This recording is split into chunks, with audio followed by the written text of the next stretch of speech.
ഏയ് ഏയ് എന്തോന്നു ഈ വയസ്സാം കാലത്ത് അവളെന്നെ ചയച്ചല്ലോടാ മക്കളെ. എന്നേന്നല്ല നമ്മളെ.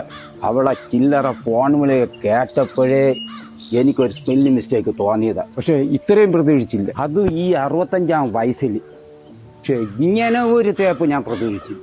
ന്യൂ ഇയർ റെസൊല്യൂഷൻ ആണെന്നാണ് പറഞ്ഞത്. എന്താ രസം അവിടെ റെസൊല്യൂഷൻ അതായത് ഈ മറ്റേ മുട്ടുവേദനയാണെന്നാ നടുവേദനയാണെന്നൊക്കെ പറഞ്ഞ് ഇനിയിപ്പോ 1-ാം തീയതി മുതൽ, അതായത് ന്യൂ ഇയർ മുതൽ തൊഴിലുറപ്പിന് പോകില്ലെന്നാണ് അമ്മ പറഞ്ഞത്. ഇനി പിന്നെ ആ വരുമാനം നിലച്ച്.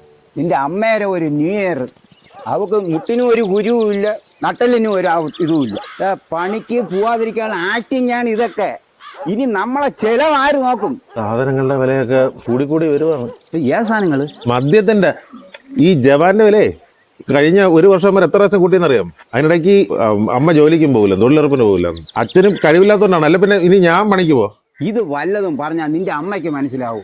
ഇനി ഞാൻ ആലോചിച്ചിട്ട് ഒരു വഴിയേ ഉള്ളൂ. എടാ മക്കളെ, നീ ഒരു കല്യാണം കഴിക്കണം. അവളെ നമുക്ക് വല്ല ജോലിക്കും പറഞ്ഞു വിടാം, നമുക്ക് സുഖമായിട്ട് ജീവിക്കാം. അതൊന്നും പറ്റൂല.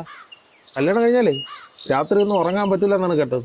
എനിക്കാണെങ്കിൽ 10 മണിക്ക് ശേഷം ഉറങ്ങിയില്ലെങ്കിലേ എനിക്ക് തലവേദന എടുക്കും. നിങ്ങൾ പോയിന്നെ അവിടുന്ന്. അപ്പോ അതും തേങ്ങി. അച്ഛാ, ഞാൻ ഒരു കാര്യം പറയട്ടെ. Happy new year. എന്തോന്ന് ഹാപ്പി ന്യൂ ഇയർ? വർഷം 1-ാം തീയതി 2 ഐശ്വര്യമായിട്ട് അടിക്കാന്ന് വെച്ചാ അന്ന് ബിവറേജ് ആണ്. തുടക്കത്തിലേ പോയില്ലേ?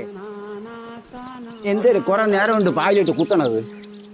അത് ഈ കഴിഞ്ഞ മാസം കഴിച്ച ഒരു ബീഫേ പല്ലിനട കയറിയിരിക്കണം. അത് കുത്തിയിട്ടും പോകണം. അതിന് നീ ദിവസവും പല്ലി വെച്ചാൽ മതിയല്ലേ?